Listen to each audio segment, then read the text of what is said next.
อนี้วันพฤหัสวันที่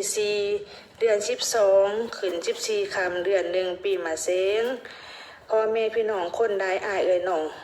คนใดที่เห็นคลิปนี้ภาพนี้ย่อมือสร้างน้ำทำบุญห่วงข่อยเด้อพ่อแม่พี่น้องเด้อสาธุบุญใดปราใดผู้ขาสร้างผู้ขาทำบ้านนี้ถาบาผู้ขามีบุญปาดมีสามารถแบ่งปันให้พ่อแม่พี่น้องทุกคนที่เห็นคลิปนี้ภาพนี้ลูกเต่าผู้ขาอ้ายเอ่ยน้องป้าลุงผู้ขาทุกคนที่ผู้ขาหักทุกคนก็ขอใ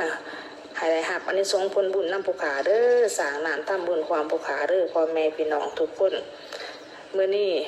ผู้ขาใส่บาตรขอแบ่งปันส่วนบุญส่วนกุศลถ้าผู้ขามีบุญมีปาและมีสามารถแบ่งปันได้เอื้อยมอมไอ้ท้าบานตะกีดเพิ่นห่อกระตุ้มเพิ่นเอากระตุ้มมาให้ข่อยใส่บาตร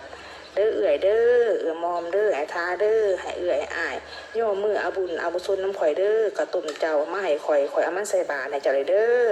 ให้เอื้อยให้อ้ายมีแต่สุขภาพแข็งแรงให้บุญทางซ้ายเจ้าเด้อให้ใจมีแต่ความสุขเด้อเอื้อยมอมเด้อไอ้ท้าเด้อกระตุ่มถือเอื่อยผากมานี่น้องก็ใส่บาตรให้เด้อให้เอื่อยย่อมือเอาบุญเอากุศลแต่สร้างเป็นพี่เป็นน้องกันอีกเด้อเอื่อยเด้ออ้ายเด้อให้เป็นพี่เป็นน้องกันอีกให้มีแต่ความสุขบ่สุขสุขคนที่เห็นคลิปนี่ภาพนี่ให้บุญรักษาสาธุ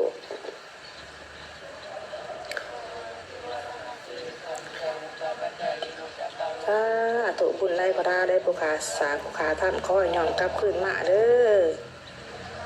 สาธุแม่ธรณีเจ้าทินเจ้าต้านเจ้าดินเจ้าดอนเจ้าเพื่อนเจ้าซ่านผู้ขาทาวีสุวรรณโนจงเป็นสักขีพยานผู้ขาสร้างน้ำทำบุญวันนี้รวมพ่อแม่พี่น้องความดูความเต่าอายน้องปลาดุงนะบ่าวนะสาวคนที่เห็นคลิปนี้ภาพนี้ป่ามอมรุ่งท้าเด้อขอจงหอดถึงเจ้าทินเจ้าต้านเจ้าดินเจ้าดอนเจ้ากรรมนายเวรสรรพสัตว์ทางใดทางหนอทางใหญ่ใหญ่ติกาวงศาบุตรีปิตาสามีภรรยาเทพเจ้าทุกอาทุกองค์สิ่งศักดิ์สิทธิ์ทางใดเด้อสาธุขอจงมหาอานิสงส์ผลบุญที่ผู้ขาสร้างผู้ขาทำถาว่าสิ่งใดที่เฮ็ดไปได้ผิดพลาดไปได้มีบาปมีกรรมซึ่งกันและกันขอจงอโหสิกรรมในตัวผู้ขาลูกผู้ขาคนที่ผู้ขาหักและพ่อแม่พี่น้องทุกคนที่เห็นคลิปนี้ภาพนี้คนที่ได้สร้างบุญสร้างกุศลร่วมผู้ขาเด้อขอจงอโหสิกรรมในซึ่งกันและกันแต่นี้ต่อไปขอให้มีแต่ความสุขไปพบพอแต่สิ่งดีให้มีแต่ความสุขกายสบายใจขอให้บุญรักษาเบิดสุขสุขคนสร้างบุญสร้างบารมีขอให้บุญ